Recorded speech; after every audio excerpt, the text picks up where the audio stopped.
जय हिंद दोस्तों, स्वागत है आप सभी का हमारे YouTube चैनल साइंस शिक्षा में। आज की इस वीडियो में हम लोग बात करने वाले हैं एक इम्पॉर्टेंट टॉपिक अम्ल वर्षा के बारे में, जिसे इंग्लिश में एसिड रेन कहते हैं। क्लियर?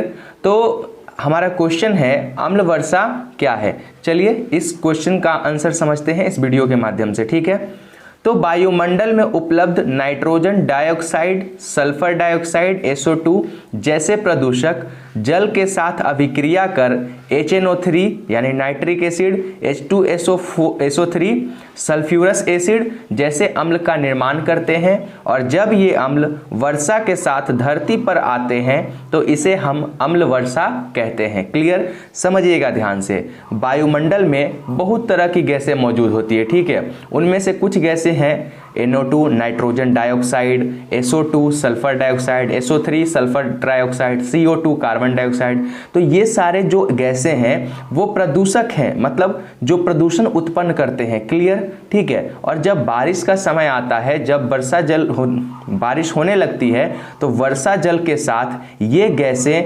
रिएक्शन करके, अभिक्रिया करके HNO3 nitric acid, sulphurous acid, sulphuric acid, carbonic acid जैसे अम्ल का निर्माण करते हैं। ठीक है, और जब ये अम्ल वर्षा के साथ धरती पर नीचे आती हैं तो इस तरह के वर्षा को हम लोग अम्ल वर्षा कहते हैं। ठीक है, जैसे देखिएगा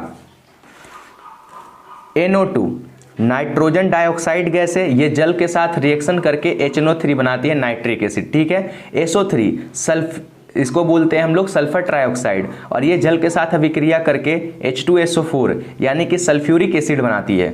फिर CO2 ये कार्बन डाइऑक्साइड और जल के साथ अभिक्रिया करके कार्बोनिक एसिड का निर्माण करती है। ठीक है, अब समझिएगा ध्यान से। जल एक उदासीन पदार्थ है। ठीक है, जिसका कोई मतलब pH वैल्यू 7 होता है। pH वैल्यू आप जब पढ़ेंगे क्लास 10th के अंदर कि किसी भी उदासीन पदार्थ का pH मान जो होता है वो 7 होता है, और एसिड जो होता है वो उसका 7 से कम होता है। क्लियर? और जब वर्षा जल के अंदर एसिड भी रहेगी, ठीक है, तो आप उसका pH मान क्या बोलोगे? 7 से कम बोलोगे। समझ में आई बात? तो उम्मीद करते हैं आपको अम्ल वर्षा यानी कि एसिड रेन अच्छे ढंग से समझ में आ गया होगा। ठीक है।